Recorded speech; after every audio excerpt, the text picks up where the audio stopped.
Bonjour monsieur, Bonjour. vous êtes notre invité et vous êtes là pour partager avec nous votre témoignage. Mais nous aimerions vous connaître un peu mieux. Vous pouvez vous présenter? Oui, je réponds au nom de Gédéon Bakoro et la raison pour laquelle je me tiens sur ce plateau avec vous, c'est pour pouvoir partager mon témoignage avec vous. Nous avons envie de l'écouter.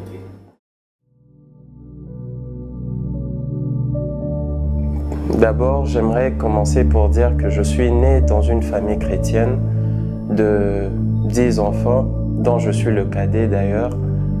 Et à ma naissance, bien sûr, j'avais mes deux parents en vie, mais quand j'ai eu une année, j'ai perdu mon père, ce qui a un peu affecté ma vie émotionnelle et même toute ma vie d'ailleurs, vu que j'étais encore bébé. Mais au fur et à mesure que le temps est passé, ça a provoqué certaines choses dans ma vie, au point de vue même scolaire, vu que je ne réussissais pas bien. Alors j'ai essayé de me réfugier chez des amis.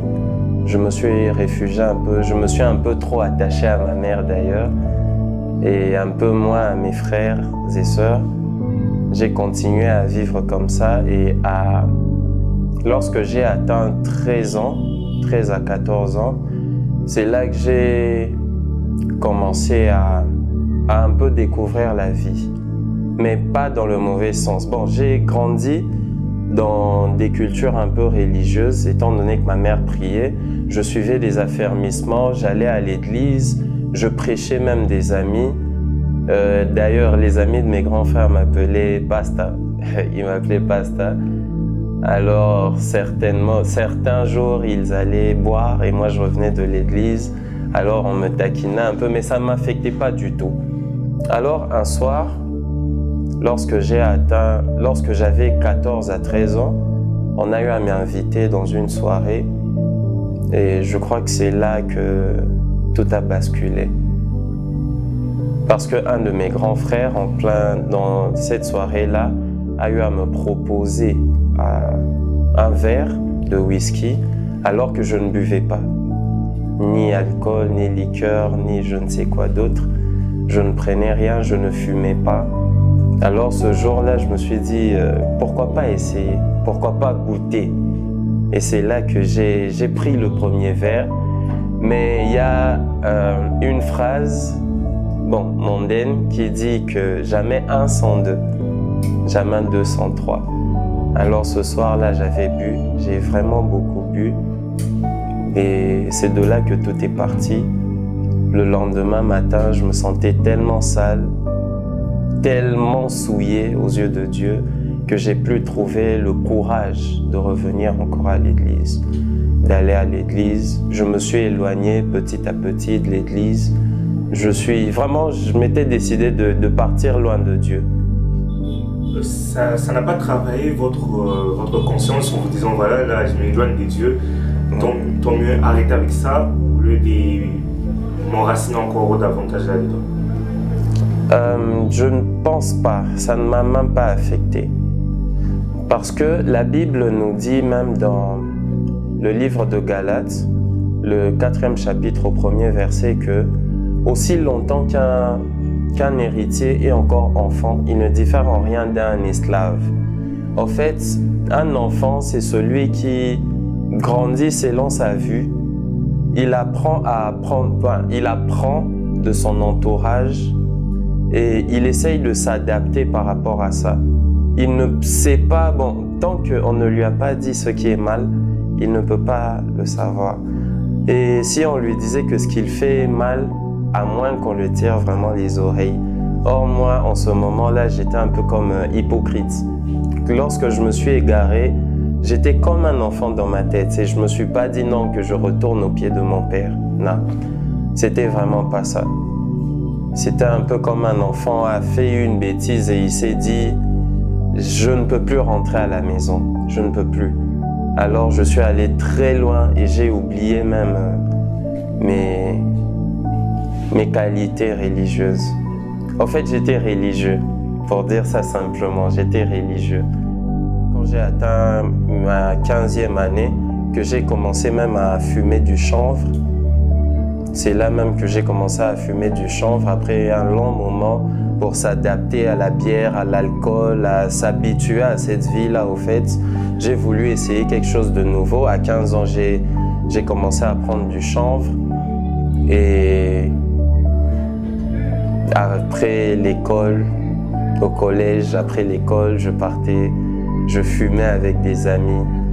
Je fumais tantôt avec des militaires, tantôt avec des phaseurs, tantôt avec... Au fait, j'étais vraiment devenu accro à l'alcool. Mais le chanvre, j'en prenais, disons, comme une cure de réflexion. Parce que j'aimais beaucoup réfléchir, j'aimais beaucoup la philosophie. Alors je m'étais donné un principe de prendre une fois par mois le chanvre à grande quantité. Alors quand j'en prenais, il y avait vraiment des réflexions qui me venaient comme ça. Et voilà, c'était un peu comme surnaturel. C'était un peu comme si j'étais en train d'exploiter certaines parties de mon cerveau que je ne connaissais pas, bref. Alors j'ai commencé à aimer ça. J'aimais l'alcool, j'aimais le chanvre et j'ai commencé même à fréquenter les femmes aussi jusqu'à 18 ans. C'est par là que j'ai embrassé le monde de l'impudicité. C'est là que j'ai embrassé le monde d'impudicité. J'ai commencé à fréquenter, à aimer encore les femmes. Donc je suis passé je passais de mal en pire. Premièrement, est-ce qu'il n'y aurait pas eu un moment où vous vous êtes dit que là je suis vraiment en train de m'éloigner de mon père, je suis en train de m'éloigner des dieux, puisqu'avant vous étiez serviteur, vous étiez dans les affermissements. Il n'y a pas eu un moment où vous vous êtes dit que là c'est trop, pour que vous puissiez prendre conscience.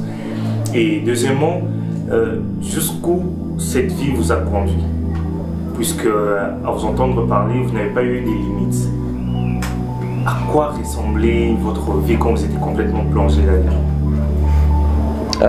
Merci pour ces deux questions. Alors, je commencerai par la première pour dire que je ne m'en étais pas rendu compte. Pas du tout. Je me plaisais. En fait, j'ai appris à aimer quelque chose qui ne faisait pas partie de moi. Et j'ai totalement oublié mon passé. J'avais vraiment oublié. Et comme d'ailleurs, je venais de le mentionner, qu'aussi longtemps qu'un héritier est encore enfant, il ne diffère en rien d'un esclave. Donc, je n'avais vraiment aucune idée de ce que je faisais avant. Tout ce que je savais, c'était le présent. Être bad boy. D'ailleurs, en passant, on m'appelait Kalash. C'est Kalash qu'on m'appelait pour dire que j'étais sportif, je faisais la boxe. Et de la façon dont la Kalachnikov est en train de balancer ses balles, c'est comme ça que j'étais un peu rapide. Alors c'est le petit pseudo. Et je me rendais vraiment pas compte. Je me plaisais dans ça. Je me plaisais alors. C'était vraiment l'amour parfait. Et j'ai évolué de mal en pire pour apprécier même des tatouages, apprécier certaines choses que je ne pouvais même pas m'imaginer, comme le lesbianisme, beaucoup de choses que je ne peux pas aussi tout mentionner. Mais en tout cas, ce qui est sûr, c'est que je ne me rendais pas compte. Je ne me rendais vraiment pas compte. Et d'ailleurs, en 6e, quand j'ai changé d'école, l'école où je suis allé m'inscrire, je m'étais dit que ici, je suis là pour blaguer avec les femmes. Donc j'étais là vraiment pour les femmes, même pas pour étudier. Et quand je me suis inscrit, je choisissais et c'est une femme qui est venue s'asseoir avec moi et je me suis dit, ah bon, on va commencer par elle. Or, je ne savais pas que c'est par là au fait que mon cœur allait se limiter. Et j'ai commencé à suivre cette femme. Et elle m'a repoussé durant toute une année. Et quand elle me repoussait, j'allais me distraire ailleurs. Par la bière, par le chanvre, par d'autres femmes. En fait, tout ce qui pouvait me distraire, me soulager. Et je suis passé encore par des moments assez difficiles. Mais le jour où elle a eu à m'accepter, on a passé un tout petit moment. d'amour, entre amour, ou je ne sais quoi d'autre, comment vous allez l'appeler. On a passé un tout petit moment et puis j'ai eu mon bac. Et c'est là qu'elle m'a annoncé qu'elle doit voyager. Et je me suis dit, si je restais ici, je ferais encore plus de bêtises. Ça serait mieux que moi aussi, je voyage. Comme ça, on va évoluer chacun dans son coin. Puis on va se retrouver une fois et se marier, voilà, continuer la vie. Mais ce qui est sûr, c'est que Dieu, je l'avais vraiment oublié. Je serais vraiment franc, je l'avais vraiment oublié. Je n'allais plus à l'église, même pas les dimanches, étant donné que les samedis, comme on dit ici à Kinshasa, donc les samedis, c'était chaud pour que les dimanches, je me repose. Donc j'avais totalement oublié l'église. Et voilà, quand elle a voyagé, non, j'avais voyagé avant elle, parce que je préférais éviter le choc de la voir partir. D'où je me suis dit de partir avant elle. En fait, même mon voyage n'était même pas prémédité. C'était juste un matin comme ça. Ma mère m'a informé que mon grand frère allait étudier à Bukavu.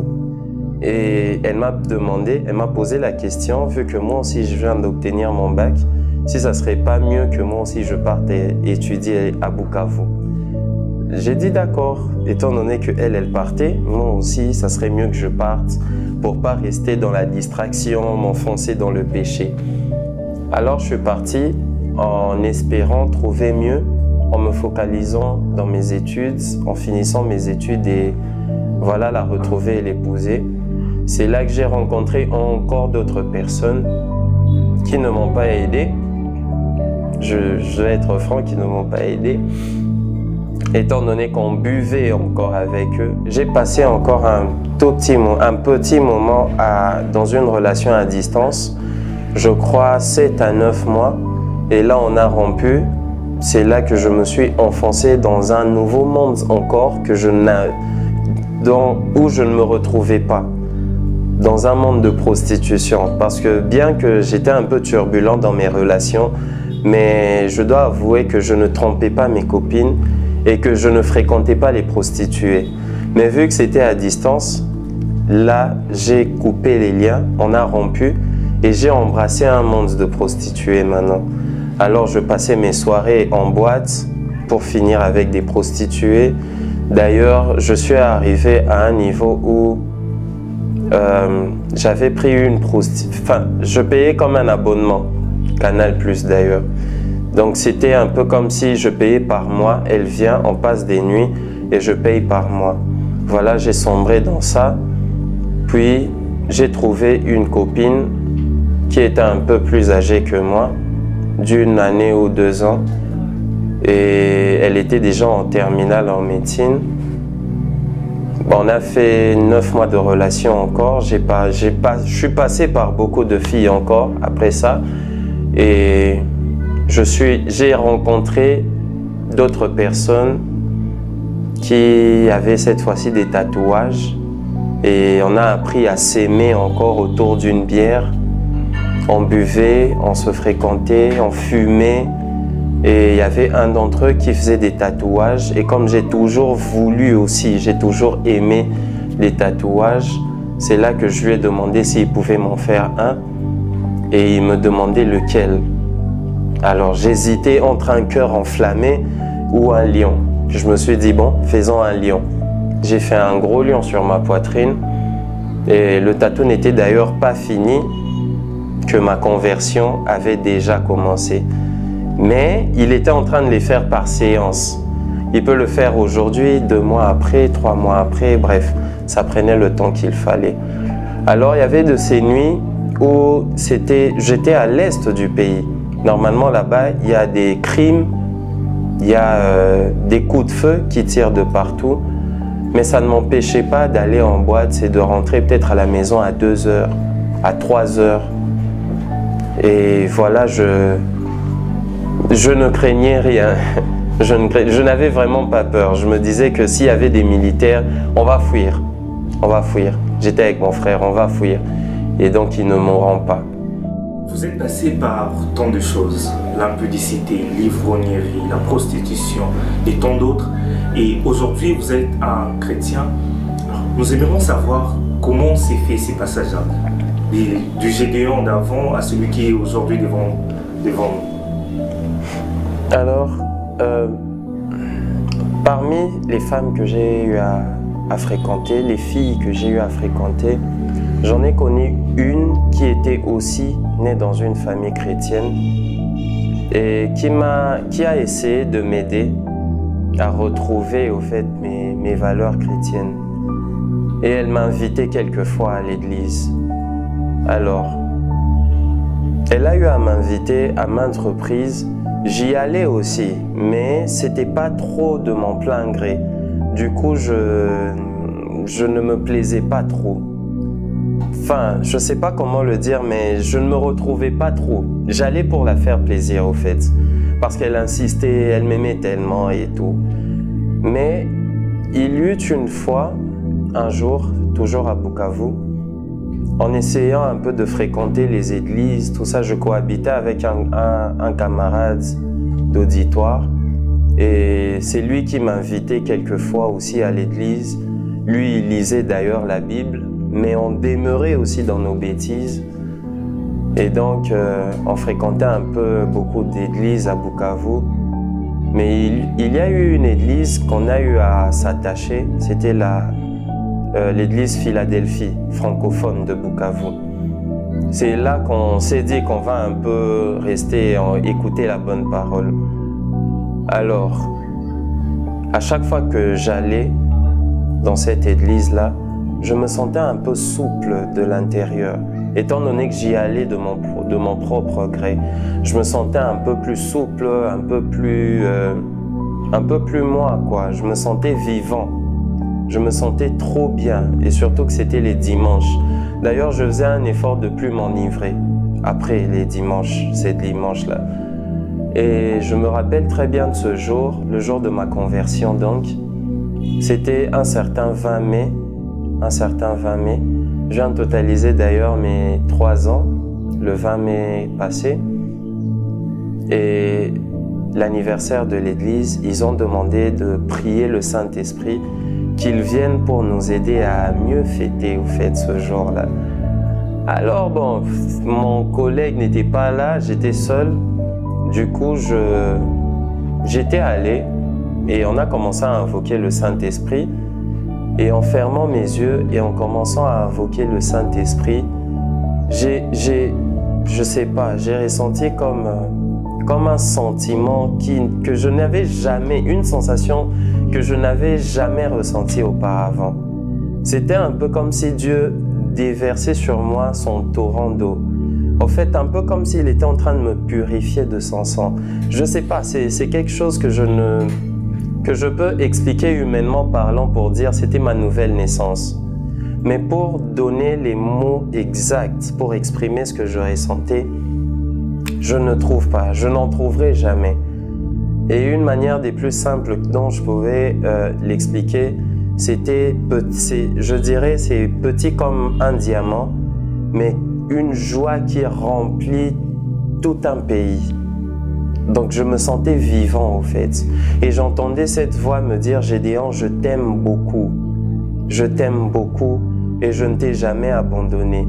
Même quand toi tu m'as renié, même quand toi tu m'as oublié, même quand tu as été infidèle durant toutes ces années, moi je ne t'ai jamais abandonné. » Et le Seigneur était en train de me rappeler toutes ces nuits où je revenais à Bukavu, je rentrais à la maison très tard la nuit et il me disait qu'il me protégeait. Il me rappelait même, il y avait un soir où je rentrais avec mon frère, je disais à mon frère, « Ah, et si on nous agressait maintenant là, qu'est-ce qu'on va faire ?» Et mon frère me répétait le psaume 23. C'est un psaume qu'on a appris déjà étant tout petit. Et le Seigneur était en train de me rappeler ces choses ce jour-là pour me dire, « Gédéon, rappelle-toi bien que l'Éternel est mon berger et je ne manquerai de rien, même lorsque je marche dans l'ombre de la mort. je ne crains aucun mal, car tu es avec moi. Et le Seigneur m'expliquait très clairement qu'il ne m'a jamais abandonné, il ne m'a jamais laissé, il m'a protégé même lorsque moi je ne sentais même pas sa présence. Et j'étais là en plein culte, mais j'étais pas présent au fait spirituellement. J'étais comme au-dedans de moi avec Dieu, j'étais dans mon cœur, en train d'entendre Dieu me parler. Et c'était simplement waouh. C'était ma nouvelle naissance ce jour-là. Alors dès que j'ai quitté, quand j'ai fini le culte, pardon, je m'étais dit que je vais appeler ma mère pour lui dire qu'elle me ramène directement à Keene, parce que c'est ce que le Seigneur me demandait. Et le Seigneur me demandait que je puisse revenir à Keene. Sinon, si je restais là, comme j'étais en train de louer un appartement, certainement j'allais demeurer dans l'impudicité avec ma copine. Clairement que je n'allais plus prendre de l'alcool, mais j'allais demeurer dans l'impudicité. Alors, je n'avais pas compris ces choses. J'entendais simplement une voix pour me dire « Reviens à Keene ». Et quand je suis revenu, c'est là que j'ai commencé à servir le Seigneur. J'ai commencé à servir le Seigneur. J'ai recherché le Seigneur de tout mon cœur. J'ai abandonné toute mon ancienne vie. Dieu m'a fait grâce d'abandonner, non pas par ma force, non pas par mes efforts, mais par la grâce du Seigneur, j'ai pu abandonner petit à petit ces mauvaises choses. Et même lorsque je suis revenu à Keene, on continuait de causer avec ma copine. Alors il y avait certaines conversations qui n'honoraient pas Dieu. Et ça peut être difficile, mais Dieu m'a demandé d'arrêter cette relation. Et j'ai coupé du jour au lendemain. J'ai vraiment coupé du jour au lendemain. Et j'ai continué à servir le Seigneur depuis ce jour. C'est un témoignage c'est un témoignage vraiment merveilleux. Mais nous aimerions savoir si ça a été facile au fait pour vous. Si ça a été facile ce changement, ça s'est fait naturellement ou qu'est-ce que vous avez vécu par la suite au fait? Alors, quand je suis revenu à Keene, j'ai commencé à m'attacher à mon église. Et avant ça, j'allais prier avec ma mère chez un de mes cousins qui est pasteur. Alors, il a eu à me parler de son histoire. Moi aussi, je lui ai parlé de mon témoignage. Et il m'a dit, suite à mon témoignage, il m'a donné un exercice à faire. Il m'a demandé de prier pour mon avenir. J'ai dit d'accord et que Dieu me révèle. Je suis rentré, j'ai prié Dieu, j'ai adoré Dieu. Et le lendemain, je suis reparti chez lui et je lui ai raconté le rêve que j'ai fait. En fait, j'ai eu à faire un songe. Dieu m'a donné un songe où on m'offrait une très grande maison blanche, une très grande maison. Et j'entendais dans mon esprit, enfin dans le songe, dans mon esprit, j'entendais « monte voir ta chambre ». Et je suis monté pour voir ma chambre. La même voix me dit « entre dans les toilettes ». Quand je suis entré dans les toilettes, c'est là que j'ai vu des cuves. Il y en avait au moins 50. C'était une très grande toilette. Et il y en avait au moins 50 comme ça d'étalées, mais trop sales. Trop sales alors. Des matières fécales que les gens n'ont pas chassées sur les murs, sur la cuve et tout. Alors je me suis réveillé, j'ai vraiment pas compris ce songe. Et je suis allé en parler à mon cousin qui est pasteur. Et c'est là qu'il m'a donné encore un autre devoir à faire, de pouvoir faire une liste de toutes les filles que j'ai eu à fréquenter, que ce soit un flirt, que ce soit un kiff, quelle que soit au fait la manière dont j'ai pu observer cette fille d'une manière bizarre, que je mette son nom et que je prie, que je brise tous les liens. Parce qu'il y a eu aussi une des filles au cours de ma vie avec qui j'avais fait un pacte de sang. Un pacte de sang. Et voilà, j'ai fait ce devoir-là. Et le jour où j'ai fait ce devoir, Dieu m'a encore donné un autre songe où j'ai fait au moins 3 à 2 rêves dans un rêve. Donc c'était un peu comme si je me réveillais dans un autre rêve, je me réveillais dans un autre rêve. J'ai fait un rêve qui commençait où j'avais une alliance sur mon doigt. Alors j'ai trouvé ça vraiment étrange parce que la partie supérieure était en train de pourrir, mais la partie inférieure et tout mon corps était normal. Et je me suis demandé ce que c'était, mais j'ai commencé à enlever directement l'alliance. Et en enlevant, j'ai jeté dans le lac. Et je me suis dit qu'il y aura certainement une personne qui va prendre ça. J'ai plongé, à peine je plonge et nage une fois, deux fois, je me retrouve dans les eaux des eaux, en dessous des eaux. Les eaux qui se trouvent dans des rochers, donc une profondeur assez mystique. Et au moment où je tiens l'alliance, je me réveille dans un autre rêve, où j'étais comme au bord de la plage, mais dans une cabane à 2 pièces, un salon et une chambre. Alors quand je me réveille, j'entre dans le salon, je vois au moins 4 filles. Je ne connaissais pas ces filles, je ne les connaissais vraiment pas, mais dans le songe, apparemment on se connaissait. Mais dans ma vie réelle, on ne se connaissait pas. Alors il y a une qui entre, elle vient tout doucement là, avec beaucoup d'amour. Elle me demande, Gédéon, ça va? Et je lui dis, oui, ça va. Et toi? Oh oui, je vais bien. Et puis elle me fait, Gédéon, j'ai appris que tu as enlevé ton alliance. S'il te plaît, tu as de la chance qu'elles soient en voyage. Donc s'il te plaît, prends, je te l'ai gardée. Remets-la avant qu'elle puisse venir te voir. Et il y a une autre qui entre dans la pièce, elle dit, ah, vous occupez encore de cet idiot-là, pardonnez-moi le terme, mais c'est ce qu'elle disait, vous vous occupez encore de cet idiot. Il doit mourir de toute façon, il doit partir de toute façon, donc on n'a même pas besoin de lui. C'était un peu comme si elle était jalouse de moi. Je ne sais pas quel rang j'occupais dans ce monde-là, mais elle était jalouse de moi.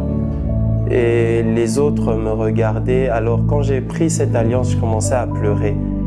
Et il y avait une pierre juste à côté de moi. J'ai déposé l'alliance sur la table et j'ai pris la pierre, j'ai commencé à casser l'alliance. Mais avant que je casse l'alliance s'est transformée comme en harpe. Cet instrument de musique que David était en train de jouer. Alors j'ai commencé à casser. Au moment où je cassais, toutes ces femmes ont commencé à crier. Elles ont commencé à crier. Et quand je cassais, je me suis réveillé dans un autre rêve. Je me rappelle, à cette époque, j'étais en train de dormir au salon. Enfin, on avait un divan qui se transformait en lit. Quand je dormais en chambre, je ne dormais pas. Je pouvais me réveiller au moins 5 fois la nuit. Mais quand je dormais au salon, j'étais bien. Je me suis réveillé dans un autre songe. Toujours en dormant en une seule nuit. Et dans ce songe-là, j'étais en train de dormir sur le ventre. Et là, j'ai senti la présence d'une sirène juste au fond de la pièce parce que je dormais au salon dans ce temps-là. Et cette sirène, en apparaissant, en fait, ces sensations-là, j'avais l'impression de la voir même. Elle était tellement magnifique de l'extérieur, mais à l'intérieur, je pouvais voir je pouvais voir comme des asticots. Elle pourrissait déjà. Donc c'était affreux. Et par cette présence-là, j'avais des chairs d'épaule, j'étais effrayé.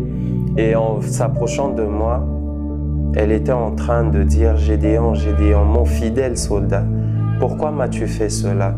Et elle était en train de glisser ses doigts sur mes pieds. Alors j'essayais de crier au nom de Jésus.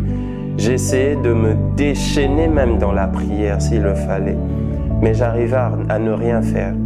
J'étais bloqué, j'étais vraiment frigorifié et j'avais très peur. Et c'est là que j'ai entendu, une petite parenthèse, permettez-moi, pour ceux qui pensent que ces histoires de sirènes ne sont que des contes de fées, c'est faux. C'est faux au fait. Je peux l'appuyer parce que je l'ai vécu moi-même en songe et Dieu me l'a montré clairement. Donc voilà. Et dans ce songe, pendant qu'elle s'approchait, j'entendais une voix à l'intérieur de moi, le Saint-Esprit me dire « Gédéon, là, tu es en train de crier par la chair, alors que tu dois crier en esprit et en vérité aussi. » Et c'est là que j'ai crié au nom de Jésus. Et dès que j'ai crié au nom de Jésus là, je me suis réveillé, je n'avais plus aucune sensation, j'étais normal. pas de chair de poule, rien de chez rien. Je me sentais tellement bien. Et je crois un jour avant, j'avais suivi une prédication qui parlait des démons qui nous harcèlent, qui nous attaquent. Et le pasteur avait parlé d'une partie où il disait qu'une fois, il a demandé à Dieu le nom de ses ennemis pour qu'il puisse les attaquer. Parce que quand l'ennemi attaque, il ne tâtonne pas, il frappe, il sait où frapper. Et lui aussi, il avait fait ça. Et moi aussi, je me suis dit, pourquoi pas? J'ai glorifié le Seigneur de m'avoir libéré de l'emprise du diable, de m'avoir sauvé en ce soir-là, parce que son but était de me tuer, mais le Seigneur m'a libéré par sa puissance, par son esprit. Et j'ai prié, après lui avoir glorifié, adoré, j'ai prié Dieu, j'ai dit, Seigneur, j'aimerais connaître le nom de mon ennemi. J'aimerais savoir qui m'a attaqué, qui peut blaguer avec ton serviteur. Et c'est là que je me suis encore endormi après avoir prié. Et j'ai fait un rêve, j'ai fait un songe, toujours la même nuit, le même matin, si on doit le dire. Et dans ce songe-là, j'étais comme dans un arrêt de bus où j'attendais je ne sais quoi. Et il y avait une vieille personne juste derrière moi assise sur le banc d'attente. Et moi, j'étais devant. J'ai vu deux femmes avancer, passer devant moi et elles font ah, salut Gédéon, comment vas-tu? Et là, je fais oui, ça va, et vous? Oh oui, ça va. Et elles me disent t'aimerais pas nous accompagner ou quoi? J'ai fait non, désolé, je ne suis plus dans ce monde-là. Et elles ont commencé à pleurer, elles ont insisté, elles ont pleuré jusqu'à ce que le vieux qui était derrière s'est levé, il s'est fâché. Il s'est fâché pour dire, vous n'avez pas entendu ce qu'il a dit. Il a dit, il n'est plus dans ce monde-là. Et du coup, je me suis retourné pour voir le vieux et le vieux il sourit et il me fait ça. Et là, j'ai compris que c'était un ange. À peine le songe s'arrête, j'ai pas encore ouvert mes yeux, je vois Duyana s'afficher. Donc D-U-Y-A-2-N-A, Duyana. Et là, je me suis dit, ah, Duyana, donc c'est le nom de cette sirène. Ok. Je suis allé voir mon pasteur à la Parole du Salut Gombe. Je suis allé voir mon pasteur pour lui parler de ce songe-là. Et c'est là qu'il m'a parlé de la reine Diana. Diana, qui est une reine des sirènes, chargée de l'impudicité et tout et tout. Et là, j'ai compris d'où Dieu m'a tiré. Au fait, peut-être qu'il y a une personne qui se retrouve dans la même situation que moi, sous l'emprise de l'impudicité. J'aimerais simplement vous conseiller en disant, faites confiance au Saint-Esprit. Faites confiance au Seigneur Jésus-Christ. En acceptant Jésus-Christ dans votre vie, vous recevez, la Bible dit que vous n'avez pas reçu un esprit de timidité, mais un esprit de force, d'amour et de sagesse. Et j'aimerais simplement vous dire que lorsque tu reçois Jésus-Christ, ce Saint-Esprit qui entre en toi, ton corps devient le temple du Saint-Esprit. Il chasse toute puissance de l'ennemi. Il chasse toute menace même de l'ennemi.